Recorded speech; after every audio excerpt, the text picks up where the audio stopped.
আলহামদুলিল্লাহি রব্বিল আলামিন আসসালাতু ওয়াসসালামু আলা রসুলিল্লাহ। আসসালামু আলাইকুম ওয়া রাহমাতুল্লাহ। প্রিয় নিবেদিত মুসলিম ভাই ও বোন, আমরা আজকে আলোচনা করব একজন কল্যাণময় এবং উত্তম জীবনসঙ্গী পেতে আপনার করণীয় কি। আল্লাহ তাআলার কাছে কোনো কিছুর অভাব নেই। যে ব্যক্তি আল্লাহর কাছে চায় তার উপরই আল্লাহ খুশি হন। তার কল্যাণ যখন হবে তখনই সেটা দান করবেন। বিয়ে করার জন্য আল্লাহ তাআলার কাছে চান, তাহলে আল্লাহ তাআলা অবশ্যই আপনার মনের আশা পূর্ণ করবেন।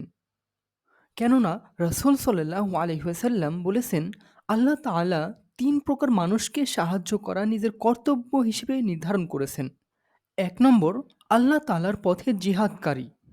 ২ নম্বর, এমন দাস যে চুক্তির অর্থ পরিশোধের ইচ্ছা করে।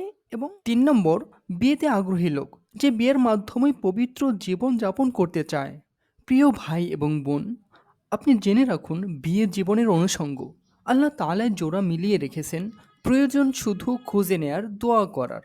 বর্তমানে অনেক পরিবার সঠিক সময়ে বিয়ে দিচ্ছে না তরুণ তরুণীদের। অভিভাবকদের মনে রাখতে হবে যে সন্তান সাবালক হলে বিয়ে না করালে যে গুনাহগুলোতে জড়াবে, আপনিও তার ভাগীদার হবেন। যার সামর্থ্য আছে তাকে অবশ্যই বিয়ে করিয়ে দেয়া বাবা মায়ের কর্তব্য। রাসূল সাল্লাল্লাহু আলাইহি ওয়াসাল্লাম বলেছেন, তোমাদের কাছে এমন কোনো ব্যক্তি বিয়ের প্রস্তাব নিয়ে আসে যার চরিত্র ও ধর্মানুরাগ সম্পর্কে তোমরা সন্তুষ্ট, তার সঙ্গে তোমাদের মেয়েদের বিয়ে দাও।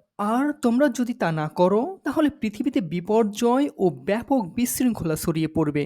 প্রিয় ভাই ও বোন, আপনি মহান আল্লাহর কাছে নিবেদিত মনে বলুন, হে আমাদের রব, আমাকে এমন জীবনসঙ্গী দান করুন যে হবে আমার জন্য সার্বিক দিক থেকে কল্যাণকর।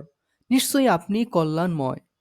হে আমাদের রব, আমাদের জন্য এমন স্ত্রী ও সন্তান সন্ততি দান করুন যারা আমাদের চক্ষু শীতলকারী হবে এবং আমাদেরকে আল্লাহ বিরোধীর জন্য আদর্শ করে রাখুন। যাদের এই মুহূর্তে বিবাহ করার সামর্থ্য নেই, গুনাহ হয়ে যাওয়ার ভয় থাকলে সামর্থ্য অর্জনের পাশাপাশি রোজা রাখা।